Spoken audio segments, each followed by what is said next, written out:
Hello everyone, সবাইকে technical analysis হাবের পক্ষ থেকে শুভেচ্ছা।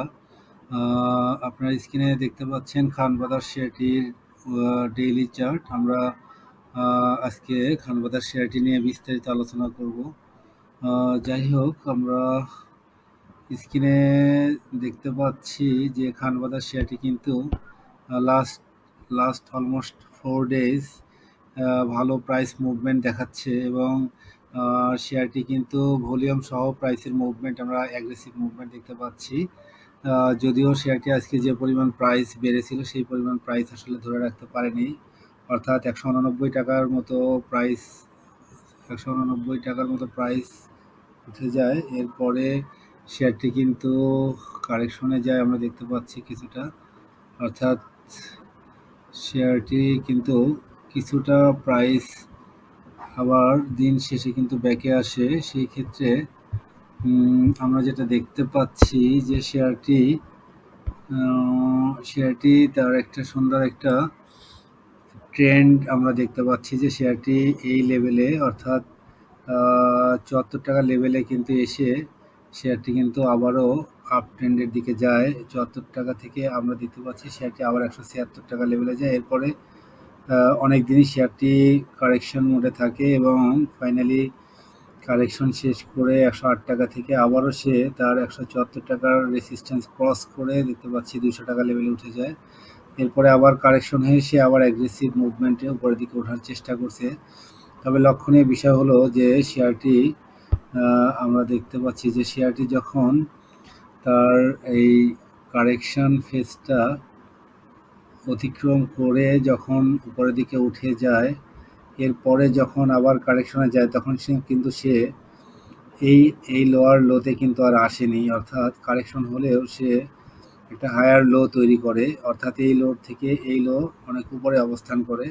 এরপরে আবারও কারেকশন হয়ে কিন্তু আবারও আমরা এখানে দেখতে পাচ্ছি যে সে আবারও কিন্তু হায়ার লো তৈরি করে। এরপরে এই লেভেল থেকে শেয়ারটি যখন 200 টাকা রেঞ্জে উঠে যায় সেখান থেকে কিন্তু আবারও সে কারেকশন ফেজে যায়। কারেকশন ফেজে গেলেও আমরা দেখতে পাচ্ছি যে তার আগের যে হায়ার লো ছিল 127 টাকা, এর উপরেই কিন্তু সে আবারও সাপোর্ট নিয়ে সে কিন্তু আবার উপরের দিকে উঠে যাচ্ছে।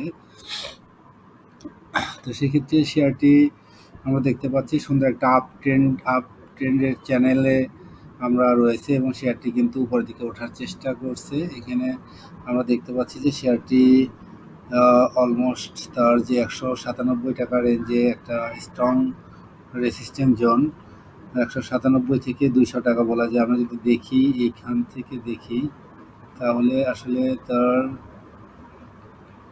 এই এরিয়াটা, অর্থাৎ এই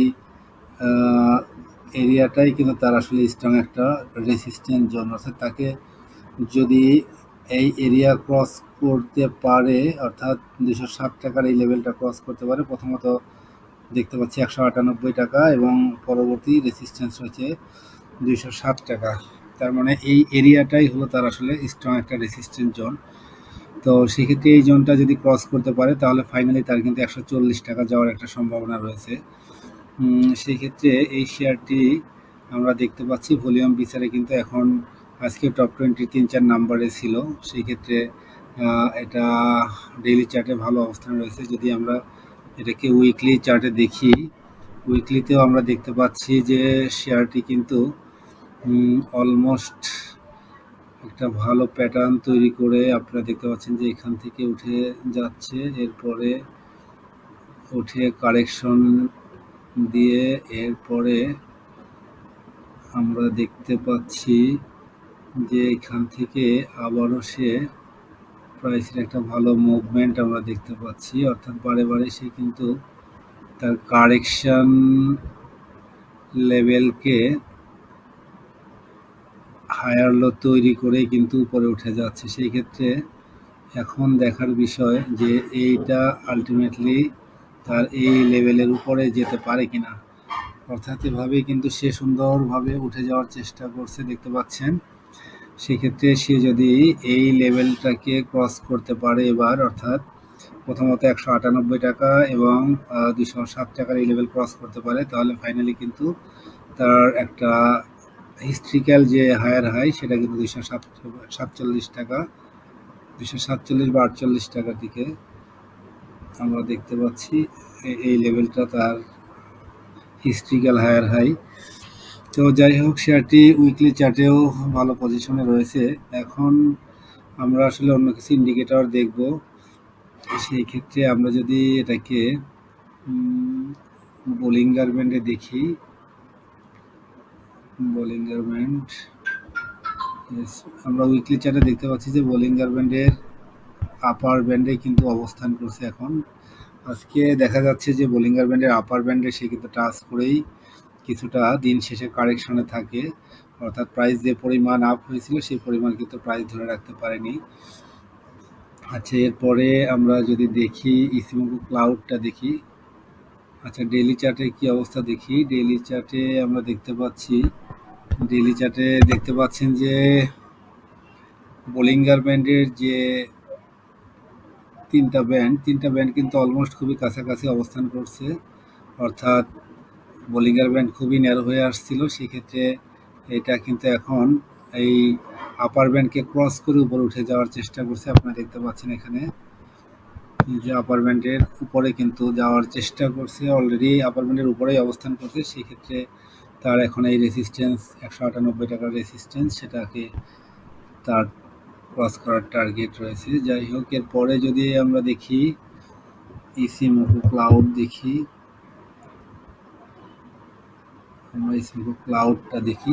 আপনারা দেখতে পাচ্ছেন যে ইসিমোকু ক্লাউড অনুসারেও কিন্তু শেয়ারটি দেখেন যে এখানে ইসিমোকু ক্লাউডের ডাউন ট্রেন্ডে এসে সে কিন্তু ইসিমোকু ক্লাউডের একদমই লোয়ার ব্যান্ডে এসে এরপরে কিন্তু সাপোর্ট নিয়ে কিন্তু উপরে উঠে গেছে। দেখতে পাচ্ছেন যে এখানে ক্লাউডের যে লোয়ার ব্যান্ড 154 টাকা লেভেল ছিল, এই লেভেলে কিন্তু সে সাপোর্ট নিয়ে আবার ক্লাউডকে ভেদ করে উপরে উঠে গিয়েছে। সেক্ষেত্রে খুবই পজিটিভ একটা সাইন।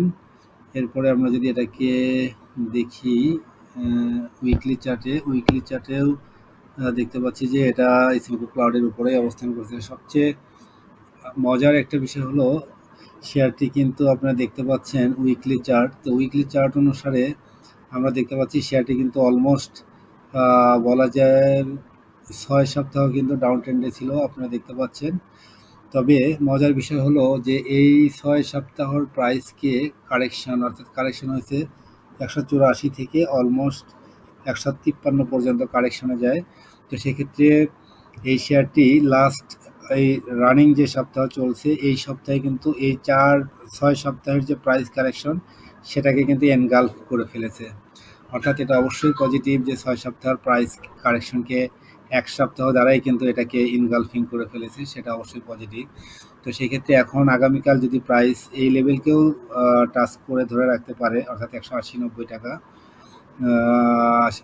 90 টাকার এই রেঞ্জকে যদি ধরে রাখতে পারে তাহলে কিন্তু পুরোপুরি এই 6 সপ্তাহের প্রাইস ইনগালফিং হয়ে যাবে। যাই হোক, এটা খুবই একটা পজিটিভ সাইন। আচ্ছা, আমরা এরপরে যদি অন্য কিছু ইন্ডিকেটর দেখি, আমরা আর ম্যাকডিটা দেখে আসি। ম্যাকডিটা উইকলি চার্টে দেখতে পাচ্ছেন যে ম্যাকডি কারেকশন ফেজে যাওয়ার সম্ভাবনা ছিল এই সপ্তাহ, কিন্তু উল্টা চিত্র দেখা যাচ্ছে যে ম্যাকডির কালার চেঞ্জ করে সে পজিটিভ হিস্টোগ্রাম তৈরি করেছে আর কি। আর ডেইলি চার্ট অনুসারে দেখতে পাচ্ছি যে ডেইলি চার্ট অনুসারে অলমোস্ট শেয়ারটি 2025-এর জানুয়ারির 28 তারিখ থেকে কিন্তু কারেকশনে যায়। এখানে দেখতে পাচ্ছেন যে ম্যাকডি কিন্তু সিগন্যাল লাইন এবং ম্যাকডি লাইন একে অপরকে ক্রস করে নিচে যায়, এরপরে হিস্টোগ্রামগুলো নিচে ক্রিয়েট করে ফাইনালি এখানে এসে, অর্থাৎ লাস্ট 2 দিন আমরা দেখতে পাচ্ছি 10 মার্চ থেকে কিন্তু শেয়ারটির ম্যাকডি এবং সিগন্যাল লাইন আবারও ক্রস ওভার করে উপরে ওঠার চেষ্টা করছে এবং ক্যান্ডেলগুলো কিন্তু হিস্টোগ্রামের ক্যান্ডেলগুলো কিন্তু আবার গ্রিন ক্যান্ডেল দেখা যাচ্ছে। তো যেহেতু অনেকদিন পরেই শেয়ারটি আবারও আপ ট্রেন্ডে গিয়েছে, সেক্ষেত্রে আমরা আশা করতে পারি যে শেয়ারটি মোটামুটি এখান থেকে আবার আপ ট্রেন্ড হয়তো কনফার্মেশন দিবে। তো যাই হোক, এরপরে আমরা যদি আরএসআইটা দেখি, আরএসআইটা দেখতে পাচ্ছেন যে ডেইলি চার্টে আরএসআই মোটামুটি 62 লেভেলে রয়েছে। যদি এটাকে দেখি উইকলি চার্টেও অলমোস্ট একই অবস্থা। তো যাই হোক, শেয়ারটি কিন্তু আমরা বর্তমান প্রাইস বিচারে কিন্তু আপনারা দেখতে পাচ্ছেন যে উইকলি চার্টের যে সিনারিও সেটা কিন্তু খুবই ভালো অবস্থানে রয়েছে। শেয়ারটি এই অ্যাগ্রেসিভ মুভমেন্ট যদি আগামীকালও ধরে রাখতে পারে তাহলে কিন্তু নতুন করে একটা প্রাইসের আমরা র্যালি হয়তো দেখতে পেতে পারি। আর এটাকে ফাইনালি যদি আমি মান্থলি চার্টে দেখি, মান্থলি চার্টে আপনারা দেখতে পাচ্ছেন যে সুন্দর একটা আপ ট্রেন্ড কিন্তু লক্ষ্য করা যাচ্ছে। আপনারা দেখতে পাচ্ছেন যে সুন্দর একটা আপ ট্রেন্ডের চ্যানেল, আপনি দেখতে পাচ্ছেন যে আপ ট্রেন্ডের চ্যানেল কিন্তু মেনটেন করেই সে কিন্তু উপরের দিকে উঠে যাচ্ছে। আশা করতে পারি যে আপ টু ঈদ পর্যন্ত, অর্থাৎ ঈদের আগে যে কয়টাই ট্রেডিং ডে আছে, যদি এই শেয়ারটি তার ভলিউম মুভমেন্ট সহ প্রাইস মুভ করে, তাহলে হয়তো এরকমই একটা সিনারিও আমরা হয়তো দেখতে পেতে পারি। অর্থাৎ শেয়ারটি কিন্তু ভালো করার যথেষ্ট স্কোপ রয়েছে। যদি এই মাসের এই ক্যান্ডেলটা যদি তার আগের এই কয়েকটি ক্যান্ডেল, অর্থাৎ লাস্ট প্রায় ৮-৯ মাসের যে ক্যান্ডেল, এই ক্যান্ডেলের যে হায়ার হাই ১৯৫ টাকা, এই লেভেলকে ক্রস করতে পারলেই কিন্তু সে তার উপরের দিকে যাওয়ার কিন্তু যথেষ্ট স্কোপ রয়েছে। তো যাই হোক, শেয়ারটির এই হলো বিস্তারিত আলোচনা। শেয়ারটি টেকনিক্যালি খুবই ভালো পজিশনে রয়েছে। শেয়ারটি আপনারা অবশ্যই ওয়াচ লিস্টে রাখতে পারেন। যাই হোক, যদিও মান্থলি ক্যান্ডেলে কিন্তু আমরা দেখতে পাচ্ছি যে ভলিউম কিন্তু খুবই কম। তো সেই ক্ষেত্রে যদি ভলিউম বাড়ে, তাহলে শেয়ারটি হয়তো তার এই লেভেলকে ক্রস করে উপর দিকে যাওয়ার হয়তো চান্স রয়েছে। যাই হোক, সবাই ভালো থাকবেন, সবার জন্য শুভকামনা থাকলো। আর এই চ্যানেল থেকে, টিয়া হাব চ্যানেল থেকে যদি আপনার হাতে থাকা শেয়ারটির পুঙ্খানুপুঙ্খ বিশ্লেষণ চান, তাহলে অবশ্যই চ্যানেলটি সাবস্ক্রাইব করবেন এবং লাইক ও কমেন্টস করে এই চ্যানেলের পাশে থাকবেন। সবার জন্য শুভকামনা থাকলো। আসসালামু আলাইকুম।